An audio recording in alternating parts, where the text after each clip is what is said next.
দেখো my dear students, প্রচলিত অর্থে 2015 থেকে শুরু করে 2018 এবং পরবর্তীকালে 2020 এই যে তিনটে পরপর কলেজ সার্ভিস কমিশনের অভিজ্ঞতা থেকে আমি বলছি,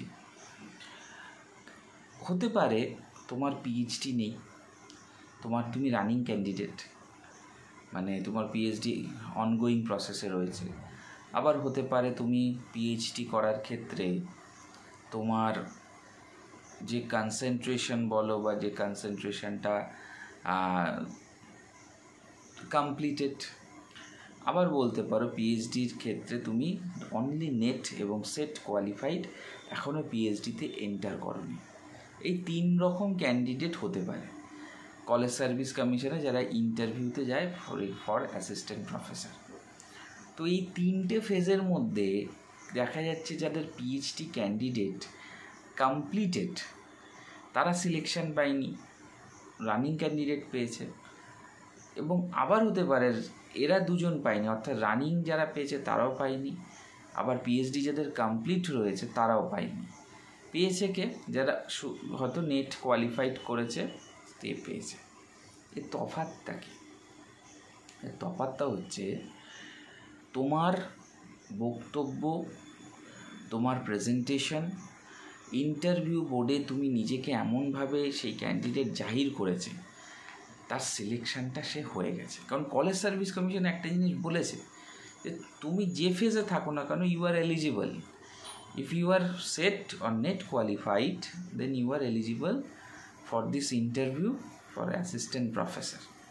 তো ওই জন্য কখনও নিজেকে এইরকমভাবে ভাববে না যে আমি কলেজ সার্ভিস কমিশনের সিলেকশন পাবো না। ভাববে আমি নিজের সর্বস্বটা দিয়ে পরীক্ষাটি দেওয়ার চেষ্টা করব। দেখো, সিলেকশন যে তুমি যে সিলেক্টেড হবে এটা তোমার হাতে নেই। তোমার হাতে কি আছে? তোমার হাতে আছে ইন্টারভিউটার সর্বোচ্চ লেভেলে দেওয়া। মানে আমি ইন্টারভিউটা যখন দিচ্ছি, আমার যে প্রশ্ন ধরুক না কেন, আমার বডি ল্যাঙ্গুয়েজ, আমার প্রশ্ন বলার পদ্ধতি, আমার ওভারঅল যে পারফরমেন্স সেইটা কিন্তু খুব ভালো হবে। এবং আমি সঠিকভাবে কলেজ সার্ভিস কমিশনে যে অ্যাপিয়ার করে এই ইন্টারভিউটাতে কিন্তু বাজিমাত করব। এইটা হবে আমার মূল বিষয় বা মেন যে বিষয়। আদারওয়াইজ অন্য কোনো কিছু ভাবার কিন্তু এখন দরকার নেই। যে আমি ইন্টারভিউতে সঠিকভাবে সিলেক্টেড হব, এইটা হচ্ছে আমার মেন ফোকাস থাকবে। অন্য কিছু ভাবলে তুমি কিন্তু সেই জায়গাটা থেকে তুমি পারবে না। তো এইটার উপর ফেস করে বা অনেকে আছে যারা খুব ভালো প্রিপারেশান নিচ্ছে, only net or set qualified, অনেকে সিলেকশান পাচ্ছে। হ্যাঁ, কম্পিটিশান আগের থেকে অনেকটাই বেড়েছে, এটাও ঠিক। আবার তোমার চেষ্টা, দেখো তুমি যদি এরকম ভাবো, আমি তো প্রচুর জনকে দেখেছি রানিং পিএইচডি অ্যাসিস্ট্যান্ট প্রফেসর হয়ে গেছে, কমপ্লিটেডরা পাইনি, তাহলে এদেরকে তুমি কি বলবে?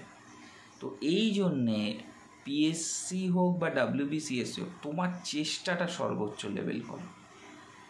আর কিছু করতে হবে না। যে তুমি যে লেভেলের উপর প্রিপারেশান নিচ্ছ বা যে লেভেলের উপর কনসেন্ট্রেশন করছো, সেই প্রিপারেশন ফেজটা যেন সর্বোচ্চ লেভেলের হয়।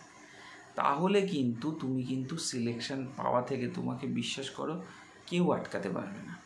এবং এই প্রিপারেশন লেভেলটা এমনভাবে তোমার তৈরি হবে যাতে করে তুমি যে জায়গাটা অ্যাকচুয়ালি তুমি অ্যাচিভ করতে চাইছো, সেই জায়গাটা কিন্তু তুমি খুব ভালোভাবে কিন্তু সেই জায়গাটা যদি ফোকাস এবং কনসেন্ট্রেশন করে অ্যাচিভ করো, তুমি কিন্তু সিলেকশন পেয়ে যাবে। তো খুব মন দিয়ে প্রিপারেশান নেওয়াটা কিন্তু ভীষণভাবে জরুরি।